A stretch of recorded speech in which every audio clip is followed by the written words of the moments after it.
Okay, I think it's fair to say in AMP8 there's going to be significantly more sludge being generated. I guess people are complying with WINEP and just more generally sort of wastewater treatment improvements, improving watercourse quality. Is that a reasonable sort of assumption, shall we say?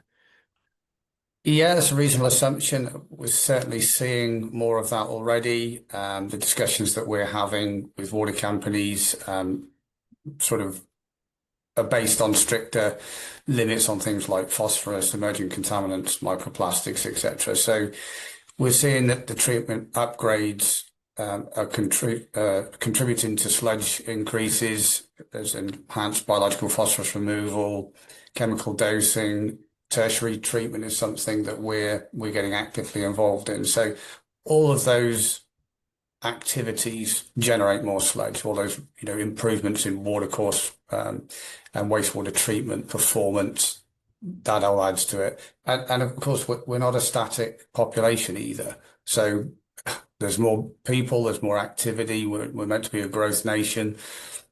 More population growth, more wastewater, more sludge. So yeah, we're certainly seeing that. Okay, and in terms of the sort of impact of that, I'm guessing there's something of a logistics challenge, particularly sludge from the small sort of rural works that needs, I guess normally it needs to be transported to either a large sludge dewatering hubs or sludge treatment centre, whatever they're called. So do you see that also as being a sort of, not only is there more sludge being generated, but the logistics of how that is dealt with is going to become more challenging for water companies? Yeah, we've been selling the S-DISC product for a while, and that's been the case. And a lot of it's been a change in technology, really, and sort of upgrading to more better performing equipment. But the underlying trend is, yeah, tankering is becoming increasingly difficult in terms of cost, logistics, maintaining fleets, risk of sort of bottlenecks and rising costs. The transport network isn't great. The small and the term that's being used quite a lot now to us is micro sites. So, we've always said small and rural sites are the challenges, but they're now calling them micro sites. And they just don't have the physical capacity to deal with this. So they're just bringing tankers in and out. And the small rural sites, the back roads, etc., then, residents are not happy with the increased sort of flow in tankering either. So they've got to do something. There's multiple sort of elements that feed into this, not just logistics, but actually, yeah, public sentiment about having this all tankered around the countryside. Okay, and you referenced there obviously the HUBER S-DISC sludge thickener, and that you say it's already, but you anticipate it will continue and maybe increase in terms of use to help address the we used to call it micro, but small scale sludge treatment. Is that what's going on? Yeah, so we've always had a hand in this with this particular product. It's been out for some time, but it's normally been a replacement technology for something that's already existing on site.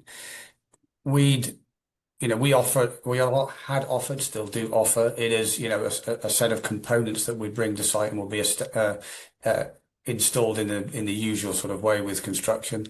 Then we do it as a sort of skid mounted unit, and that's again been good to sort of put in as existing buildings. And then what we found now is that as this program of requiring to thicken at local sites, there's no pre-existing building, there's no infrastructure. So that's where the containerized unit has seen the biggest impact, because it is quite literally in a box, ready to go. So that's been the benefit of what we've seen. And yeah, we're quite a number of these units in now and receiving orders, fairly frequently.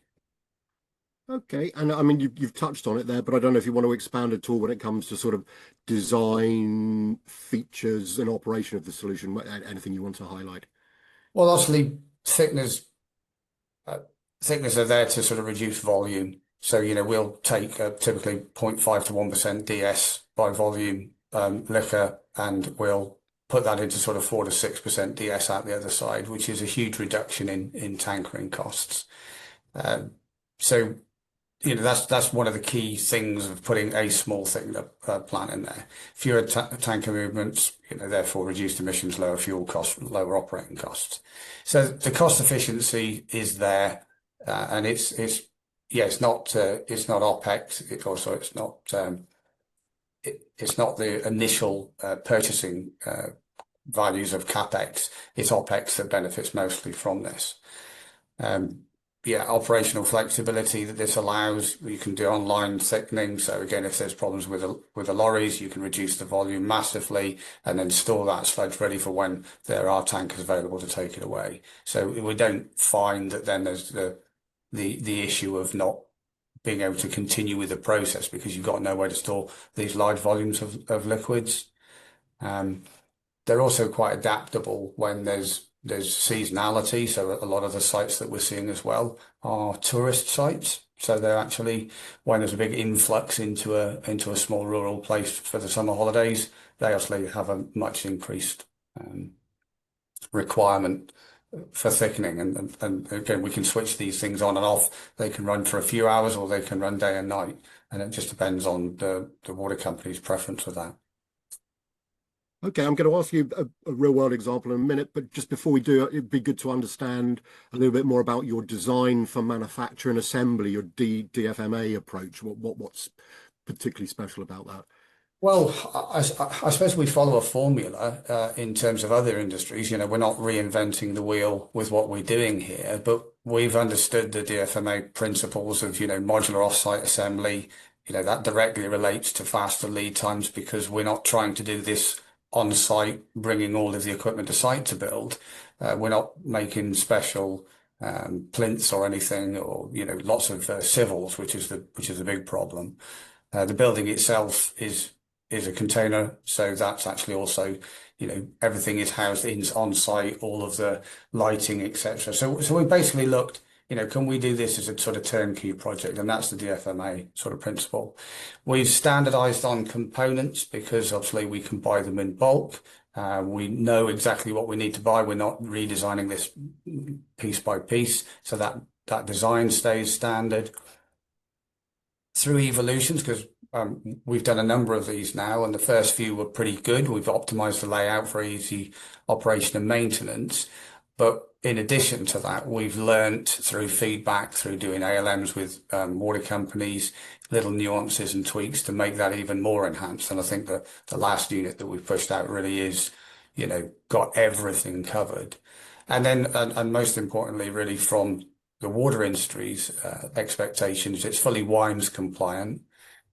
Which was a requirement, but we also needed to look at how we could swap out key components that were specific to water companies. So as an example, the control systems for Southern Water or Severn Trent are very different from that for Scottish Water or South West Water.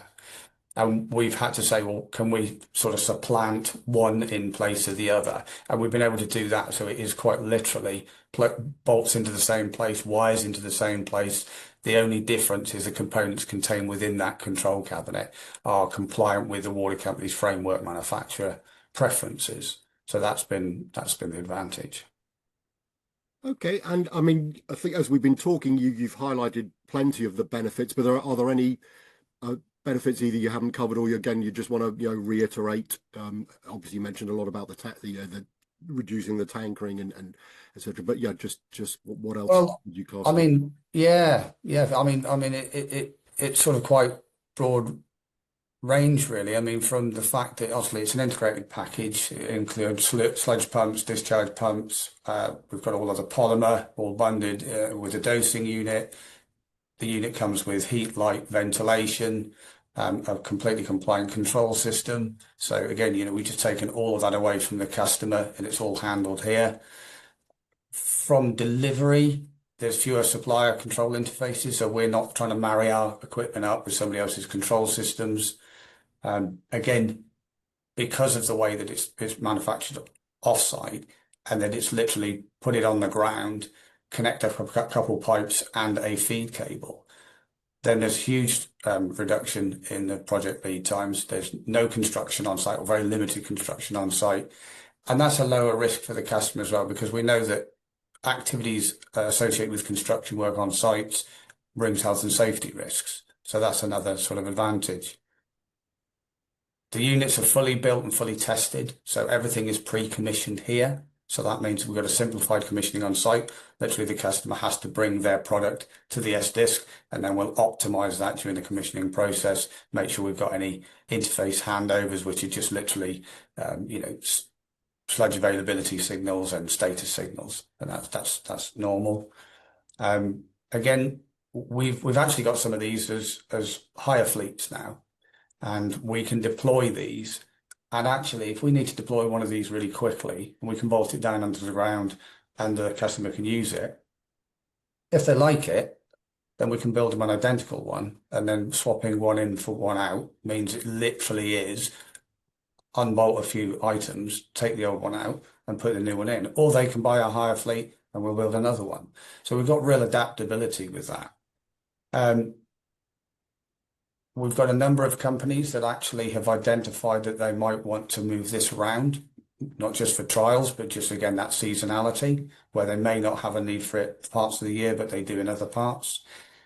We've also put them out for trials to sort of demonstrate exactly what they're going to get out of the product, and then they can obviously do the evaluation to see whether it meets their needs in either costs or around performance.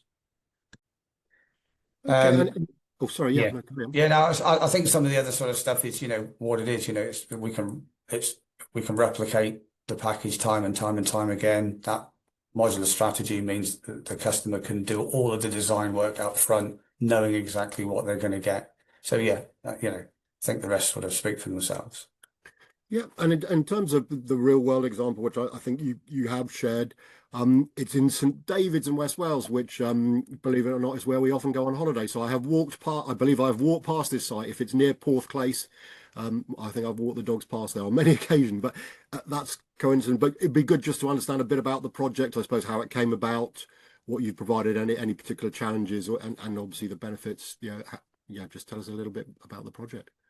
Yeah, so Wastewater approached this to say that they needed to reduce tanker movements, which is a sensible thing, partly because of a nearby hotel development and partly because it's really narrow access. I've driven to site a couple of times and it really is a small, windy road. So bringing tankers up and down through there with holidaymakers, etc., you're asking for challenges there. So they decided to invest in what we did. Just to give you an idea, the population equivalent is sort of 2,500, and that triples in the summer. So that's why they needed to have this flexibility to ramp up and down in its operation. It's quite happy to sit there. They listed the thickening requirement of 16 cubic meters per hour and our small size unit. So we do a size 1 and a size 2, and the size 1 does 20 cubic meters an hour. And we're sort of pushing out roughly about 5.5 DS outside that. So they selected our product, not just because of its package, but they had some previous dealings with us. So there's a site called Fishguard that we really put a Welsh water compliant package talking to their standards teams, etc. And they were so pleased with the performance there, then it meant we were sort of a natural selection for them, and being able to put it in without putting another building in, just again as an additional cost saving. It was another box ticked because they didn't have an existing building that they could reutilize or repurpose. So that's how it sort of came about. Again, just sort of giving you a bit of a flavour of what this thing looks like. So we said a shipping container, but this is a sort of, it's slightly bespoke to us, but it is broadly a 20-foot high cube ISO container. So again, it can be, brought onto the any flatbed lorry or any lorry that will do containers, and then can just be deployed off a high hab off the back. And again, doing that in one trip, as opposed to trying to have a construction site where they're building stuff up. I mean, you can understand again in a rural setting what a bonus that is to the population that lives around there. And I think that also helped. And again, because we supply all heating, lighting, ventilation, so building services within the building and a distribution board, again, there was nothing for them to do. So this was probably one of the key bits that got us in there. So we started in 2021 with a delivery date of 2022, and that's when it was delivered. The customer installed a pre-prepared plinth that we gave them information based on. So we were achieving sort of 5.5% dry solids with this equipment when installed, which has been very pleasing for Welsh Water.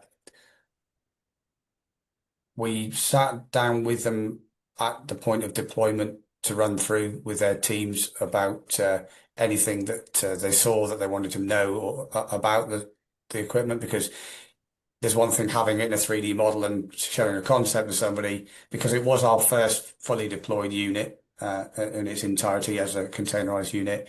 When they saw it, they were really, really super happy with it, because we talk about performance of the equipment, which the S-DISC is well proven product, but actually understanding with their guys sat around it, looking at access maintenance, we put all of the equipment around the periphery of the container.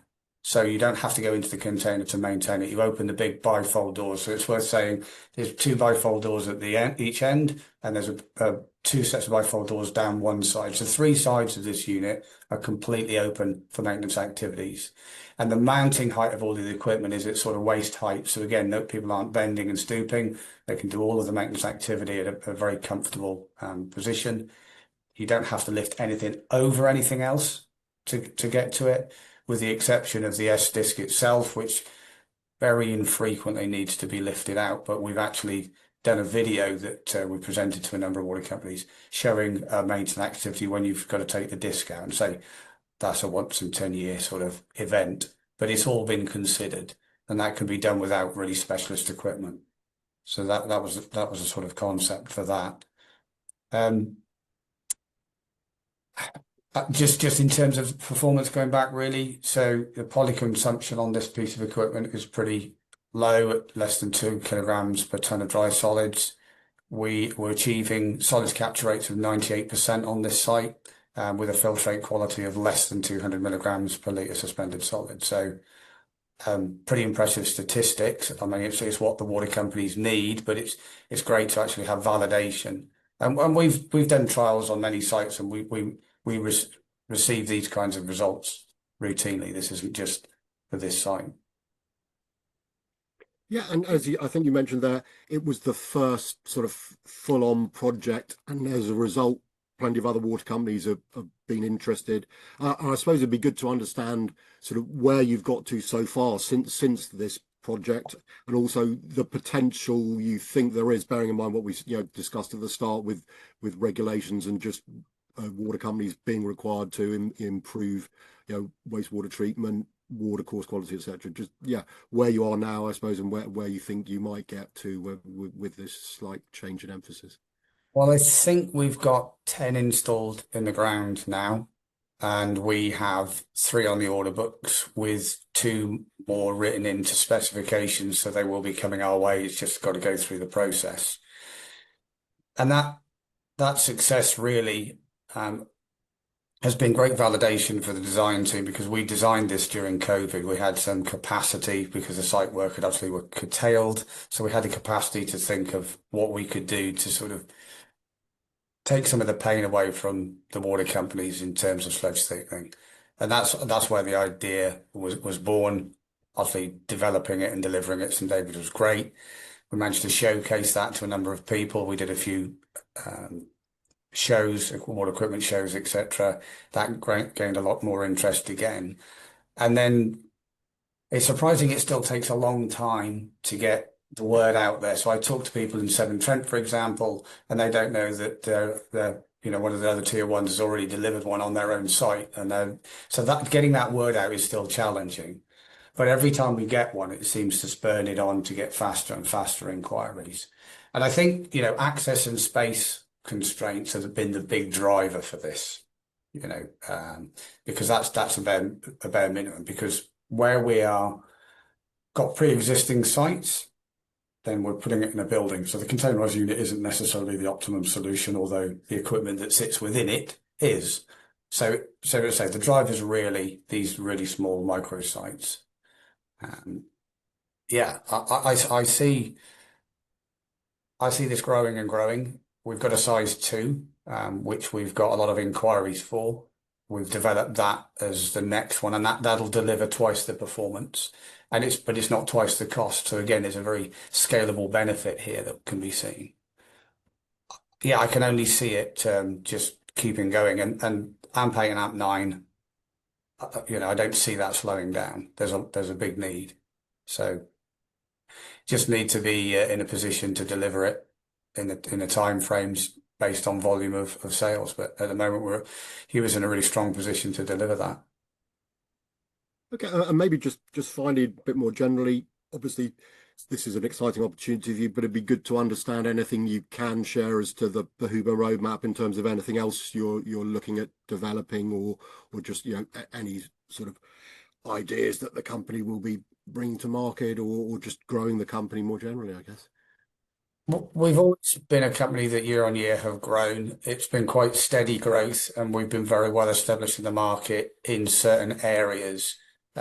But of course, that gets, I'm not going to say saturated because assets wear out and get replaced, but there's a lot of me too products on the markets from maybe lower cost vendors. And where people are looking at CapEx, we see that's a challenge to us there. In order to meet the needs of the water companies, we'd identified a number of areas, one of them being sludge thickening. And as part of that, of course, what we touched on was tertiary treatment. So we have a product called a rotofilt, and it's something that we're reasonably new to in the UK market. And we have secured some design orders for sales right now. Actually, interestingly, based on stormwater applications rather than tertiary filtration, but this particular product does both with equal aplomb. So that's something that we're really pushing. And what we're doing in the UK is enhancing what would be a standalone component, and again making it into a deliverable package. It won't. They're so large that it wouldn't be packaged in a container. They're still going to have to come to site. But we're looking at standard access solutions, standard arrangements. And we're trying to put a lot of information out there to give people the ability to understand, work out for themselves what they need and then come to us, and then we can validate what they're thinking and offer proposals. So that's something that's a big push for us right now.